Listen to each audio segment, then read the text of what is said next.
অনেকে আছেন প্রতি বছর কোরবানি করি, এবছর যদি না করি ছেলেমেয়েরা কার মুখের দিকে চেয়ে থাকবে। তাহলে এটা সামাজিক মর্যাদা রক্ষার কোরবানি হলো, আল্লাহর উদ্দেশ্যে না। অনেকে হয়তো মনে করেন যে আমরা প্রতি বছর গরু কোরবানি দেই, এবছর টাকা নাই, ধার করে হলেও দিতে হবে। কেন? কারণ আমাদের মুখ থাকবে না, মান সম্মান থাকবে না যদি ছাগল দেই, মানুষ মনে করবে গরিব হয়ে গেছি। এই যে মানুষ কি মনে করবে সেই চিন্তা থেকে আমি গরু কোরবানি করলাম, অর্থহীন হয়ে যেতে পারে কোরবানি। ঠিক একইভাবে নতুন আত্মীয় হয়েছে, অন্যান্যবার কোরবানি করি বা না করি, এবার তো করতেই হবে, মেয়ে বিয়ে দিয়েছি, বিয়ের বাড়ির মেহমানরা আসবে, তারা জানবে, তো এবার কোরবানি না দিলে তো মুখ থাকে না। কোরবানি আমার উপরে আবশ্যক হয় না, তারপরে আমি কোরবানি করতেছি কেন?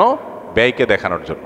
এখলাস নষ্ট হয়ে গেল। আল্লাহর সন্তুষ্টি অর্জন ছাড়া অন্য কোনো কারণে যদি কোরবানি হয় তাহলে সেই কোরবানিটা অর্থহীন হয়ে যেতে পারে। কোরবানিটার সওয়াব পাওয়া থেকে আমরা বঞ্চিত হতে পারি। আল্লাহর কাছে এর কোনো বিনিময় আমাদের নাও থাকতে পারে যদি আমাদের এখলাস না থাকে। কোরবানিতে এখলাস খুব কমই থাকে। কোরবানিকে ঘিরে যদি আপনি বলেন সবচেয়ে বড় সতর্ক থাকার জায়গাটা কোনটা, তো আমি বলবো নিয়তকে খালিস করা। অন্য অনেক ইবাদত আছে, নামাজের ক্ষেত্রে আমরা আল্লাহর জন্য নামাজ পড়ি, সেখানে আসলে এখলাসের অভাব এত বেশি থাকে না। কোরবানির মধ্যে এখলাসের অভাব যত বেশি থাকে। মূলত কোরবানি এমন একটা ইবাদত যেখানে আল্লাহর উদ্দেশ্যে আমি পশু জবাই করছি, আবার পশুর গোশতটা আমার ঘরে তুলছি, অর্থাৎ ফিডব্যাকটা আমি পাচ্ছি। এরকম জায়গা যেখানে অর্থনৈতিক বা আর্থিক ইবাদত, সে আর্থিক ইবাদতের ফিডব্যাক বা উপকারিতা যদি আমরা নিজেরা পাই, সেখানে এখলাস ধরে রাখাটা আসলে কঠিন হয়। কোরবানিটা সেরকম একটা ইবাদত। এই জন্য আমি কোরবানি কেন করছি এটা আগে ক্লিয়ার করতে হবে। আল্লাহ বলেছেন লা ইয়ানালাল্লাহু লুহুমুহা ওয়ালা দিমাউহা ওয়ালাকিন ইয়ানালুহু আত-তাকওয়া মিনকুম। কোরবানির পশুর গোশত, রক্ত কিছুই আল্লাহর কাছে যায় না। যেই চেতনা থেকে, যেই তাকওয়ার সুপ্ত চেতনা থেকে আমরা কোরবানি করি, সেটা আল্লাহর কাছে ঠিকই যায়। সো এখলাসটা এনশিওর করতে হবে, না হলে কোরবানি অর্থহীন হয়ে যেতে পারে। অনেকে আছেন যে কোরবানির মূল উদ্দেশ্য হলো ফ্রেশ গোশত সংগ্রহ করা, এই সামাজিক মর্যাদা ইত্যাদি, এগুলোর কারণে কোরবানি সবচেয়ে বেশি অর্থহীন হয়ে যায়। এই জন্য কোরবানিকে সবচেয়ে বেশি আমাদের রিয়া বা লৌকিকতা থেকে মুক্ত রাখার চেষ্টা করতে হবে। আল্লাহ আমাদের তৌফিক দান করুন। দ্বিতীয়ত, হারাম অর্থ দিয়ে যদি কোরবানি করেন তাহলে সেটা অর্থহীন হয়ে যেতে পারে। আপনি দেখবেন কোরবানির ইবাদতটাতে এক অদ্ভুত দৃশ্য আমাদের দেশে দেখা যায়। যারা যত বেশি প্র্যাকটিসিং, তাদের কোরবানির পশুর সাইজ সাধারণত তত কম থাকে। আর যারা যত বেশি নামাজ কালাম কম পড়ে, ইসলাম থেকে যত দূরে, তাদের কোরবানির পশুর সাইজ তুলনামূলকভাবে তত বড় হয়। অদ্ভুত না ব্যাপারটা? আপনি ঢাকা শহরে ঘুরে ঘুরে দেখবেন যে গুলশান, ধানমন্ডি, বনানী, বড়লোকদের এরিয়াগুলোতে এক একজনের গ্যারেজের ভিতরে আপনার বিভিন্ন নামের গরু, কালাচান, সুলতান, ধলাচান, লালচান, এক একটা গরু 3 লাখ, 4 লাখ, 5 লাখ, 7 লাখ, 10 লাখ টাকা দামের 2-3টা গরু।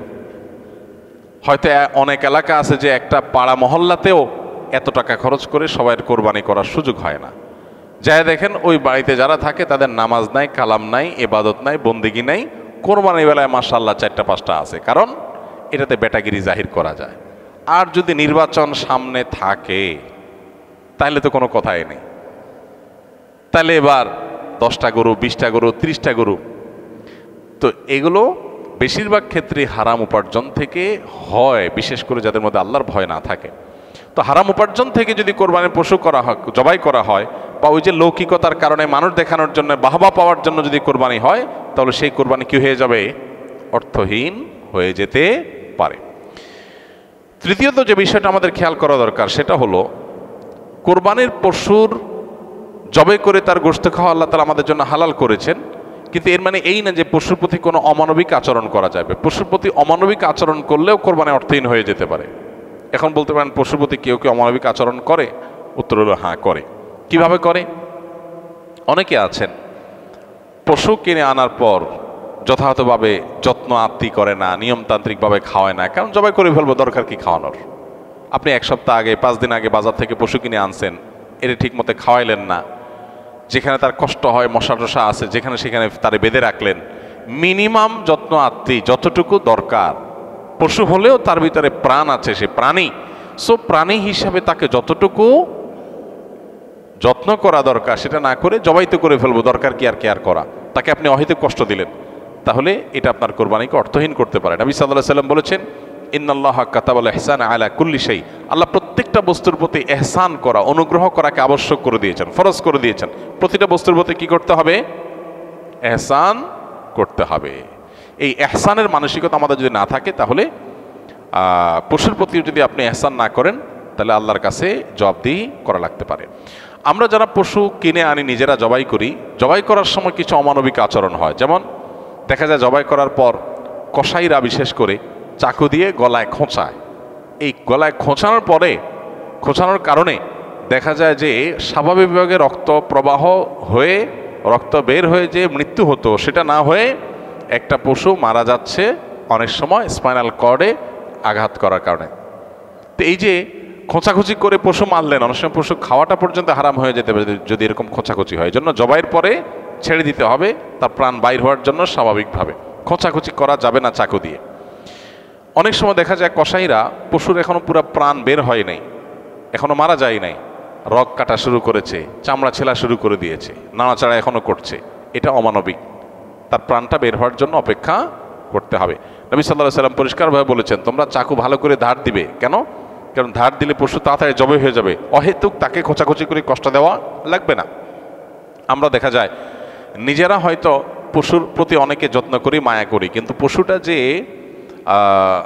আপনার বিক্রেতার কাছ থেকে আপনি কিনে এনেছেন, এই পশু প্রতি সে হয়তো কোনো অমানবিক কাজ করেছে, যদিও তার দায়টা আপনার উপর আসবে না, কিন্তু সামাজিকভাবে আমাদের সবার উপরে এই দায়টা চলে আসে। আমরা জানি পশু পরিবহন থেকে নিয়ে, পশু বাজারজাত করা থেকে নিয়ে জবে পর্যন্ত ধাপে ধাপে পশুর প্রতি চরম অমানবিক আচরণ এদেশে করা হয়।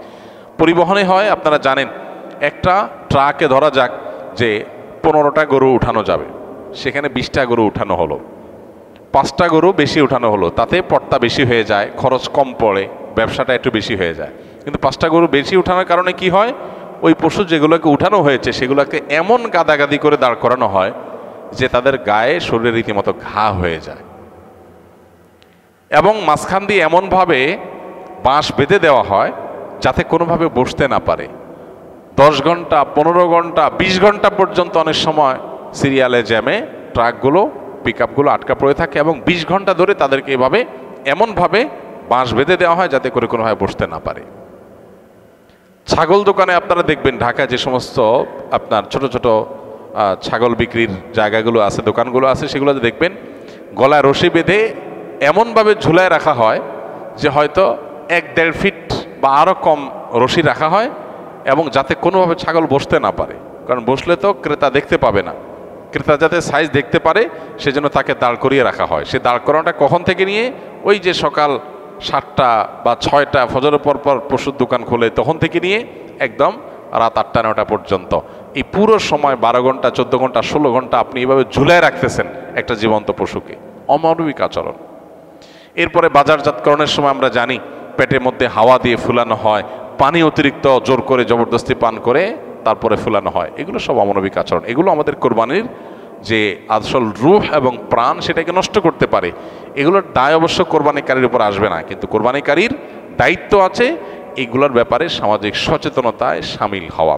সর্বশেষ যে পয়েন্টটা বলবো সেটা হলো, আমাদের কোরবানির পশুর যে বর্জ্য ময়লা আছে, এগুলো যদি পরিষ্কার করার দায়িত্ব কোরবানি কারক হিসাবে আমরা নিজের কাঁধে না নেই, আমাদের কোরবানিটা অর্থহীন হয়ে যেতে পারে। আমি কোরবানি করছি সওয়াবের জন্য, কিন্তু আমার কোরবানির কারণে যদি মানুষের কষ্ট হয়, সমাজের মানুষ বিপদে পড়ে, মানুষ অসুস্থ হয়, তাহলে সওয়াবের পরিবর্তে আমার কি হতে পারে? গুনাহ হতে পারে। আপনি কোরবানির পশু এনেছেন, এবার কোরবানির পশুর যে গোবর, তার পেশাব, বিষ্ঠা, এগুলো পুরো এলাকাকে ময়লা দিয়ে ভরে ফেলেছে, দুর্গন্ধে ছেয়ে গেছে। আপনি কোরবানিকারী, আপনার দায়িত্ব এগুলোকে পরিষ্কার করে যথাস্থানে ফেলে দেওয়া এবং মানুষের যেন কষ্ট না হয় সেদিকটা খেয়াল করা। পেশাব করেছে, পানি দিয়ে তাড়াতাড়ি করে ধুয়ে ড্রেনে এটাকে ফেলে দেওয়া, এবং ড্রেনে যাতে আবার প্রবাহটা ঠিক থাকে সেজন্য আপনি ভূমিকা রাখা, এটা আপনার কর্তব্য। গোবরগুলো নিয়ে আপনি ড্রেনে ফেলে দিলেন, তাহলে ড্রেনে জলাবদ্ধতা তৈরি হবে, পানি প্রবাহ বন্ধ হয়ে যাবে, এবং সেটার কারণে সেই বদ্ধ পানিতে মশা তৈরি হবে, ডেঙ্গু তৈরি হবে, সেখান থেকে মানুষ, এখন ডেঙ্গুর সিজন শুরু হয়েছে, গতকালকে না যেন আজকে পত্রিকা দেখলাম যে এবার মৌসুমের শুরুতেই ডেঙ্গুর প্রকোপ ভয়াবহ। হয়তো এখান থেকে যে মশা তৈরি হয়েছে এটা কোনো মানুষকে কামড় দিবে, সে মানুষটা অসুস্থ হয়ে হসপিটালে ভর্তি হয়ে হয়তো মারা যাবে, লাখ লাখ টাকা খরচ হবে, আইসিইউতে যাবে, আপনি হয়তো জানান না আপনি কোরবানি করে চলে গেছেন। তো এই জন্য আমাদের কোরবানির পশুর বিষ্ঠা, ময়লা, বর্জ্য এগুলোকে পরিষ্কার করা, যথাস্থানে ফেলা, যেখানে সেখানে না ফেলা, এবং ড্রেন অন্যান্য জায়গায় মানুষের রাস্তাঘাটের আশেপাশে চলাফেরার জায়গায় ফেলে মানুষের কষ্টের কারণ যেন না হয় সেটা লক্ষ্য করা আমাদের কর্তব্য। যদি না করি তাহলে এই কোরবানি অর্থহীন হয়ে যেতে পারে। ভাইরা আমার, প্রতি বছর এই বিষয়টাতে আমরা সচেতনতা সৃষ্টি করার চেষ্টা করি। কোরবানি হোক পবিত্র, আমাদের দেশও থাকুক পরিচ্ছন্ন, আমাদের পরিবেশটাও ভালো থাকুক, এই স্লোগানটা আমাদের মাথায় রাখতে হবে। কোরবানি করার পরে অনেক সময় দেখা যায় কোরবানি পশুর রক্ত রাস্তায় বেয়ে পড়ে গেছে, মাটির রাস্তায় শুকিয়ে গেছে, আমি ভালো করে পানি ঢালি নাই, দায় সারা একটু পানি ঢেলে চলে গেলাম, তাহলে এই রক্তটা শুকানোর পরে দুর্গন্ধ হবে, মানুষ আশেপাশ দিয়ে যাবে, নাকে হাত দিয়ে যেতে হবে, কষ্ট হবে, দিলের বদদোয়া মানুষের আপনি পেতে থাকবেন। তো কোরবানি করে কি লাভ? আল্লাহর বান্দাদের কষ্ট দিয়ে তো আল্লাহকে আপনি খুশি করতে পারবেন না। কোরবানি পশুর জবে করার পর অনেকে বুড়ি পছন্দ করেন, বুড়ি খাওয়া হালাল, কেউ চাইলে পছন্দ করলে খেতে পারে পরিষ্কার করে। এখন বুড়ির যে ময়লা সেগুলো আপনি রাস্তার পাশে কোনো একটা খালে ফেলে দিয়ে চলে গেলেন, কারোর খেতে ফেলে দিয়ে চলে গেলেন, রাস্তার ধারে ফেলে দিয়ে চলে গেলেন। এবার 1 সপ্তাহ, 10 দিন, 15 দিন, 20 দিন, অনেক সময় 1 মাস বা আরও বেশি সময় পর্যন্ত এগুলোর গন্ধে আশেপাশে মানুষ বসবাস করা কঠিন হয়, পথচারীদের কষ্ট হয়। তো এগুলো সবগুলোই কিন্তু আমাদের কোরবানিকে অর্থহীন করে ফেলতে পারে। অতএব আমাদের উচিত হবে যে আমাদের কোরবানির পশু ময়লা বর্জ্য এগুলোকে গর্তে ফেলে দিয়ে মাটি চাপা দিয়ে সুন্দর করে সেটাকে দাফন করে দেওয়া, যাতে কোনোভাবে মানুষের কষ্টের কারণ না হয়। আল্লাহ রাব্বুল আলামিন আল্লাহকে সন্তুষ্ট করার মতো করে কোরবানি আমাদেরকে নিবেদন করার তৌফিক দান করুন। কোরবানি যেখানে ত্যাগের কথা বলে সেখানে যদি আমরা মানুষকে কষ্ট দেই তাহলে এটা সওয়াবের পরিবর্তে কোনো কোনো ক্ষেত্রে গুনাহের কারণ হতে পারে।